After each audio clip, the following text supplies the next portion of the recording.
Hi again. If you haven't seen parts 1 and 2 yet, make sure you go check those out first so that way this video makes the most sense. This is going to be a quick one because smoking hides is so easy. Right now I'm gathering punky red cedar from our woods.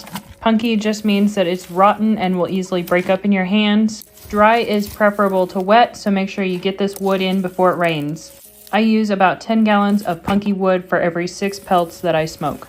I built a fire in our fire pit, and I've built a makeshift tripod using some T-posts. Smoke is probably not good for the structural integrity of T-posts, but that's what I use.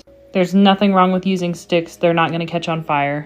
I soak a flat full-size sheet in water and then wrap that around the tripod. Honestly, if you can find yourself a denim skirt from a thrift store, that might work even better than this. Once the fire in the fire pit is pretty established, I take a metal scoop shovel and I take a few coals out of there and drop it into my black metal bucket underneath the tripod. If you don't have a metal bucket or a cauldron, just dig a little bit of a hole and use that instead. Next, I take a good handful of that punky wood and throw it on top of the coals inside the bucket. This instantly makes it smolder, so you get lots of smoke and very little heat.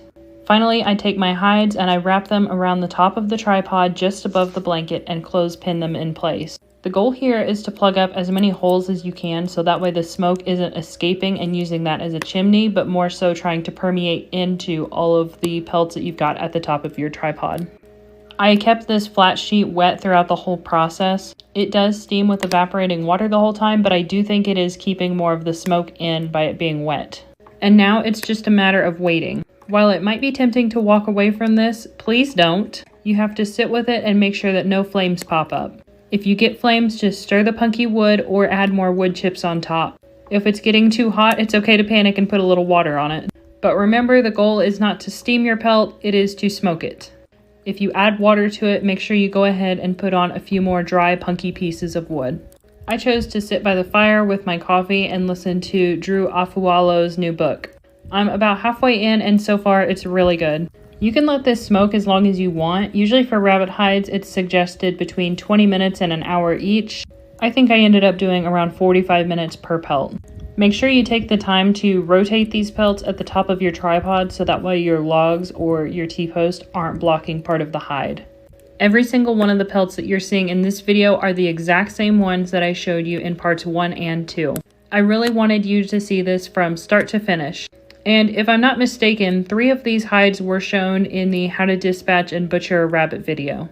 Here's the difference between a not smoked and a smoked hide. It did discolor a little bit of the fur just on the edges. I don't know if the fur is permanently stained or not, but some of it was wiping off with a damp washcloth, so I have hope that it will. At the end of part 2, I moisturized each of these hides with deer tallow, with the exception of one pelt which I actually used coconut oil and coffee grounds on. That ended up being the absolute softest pelt I've ever done, though it did make the leather much darker. I don't know if it was the coconut oil or the coffee grounds that softened it up so much, but oh my goodness, this is lovely. Anyway, I hope you liked this video and feel free to drop any suggestions down in the comments below. You guys are always a treasure trove of genuinely good ideas and I really appreciate that. Thank you.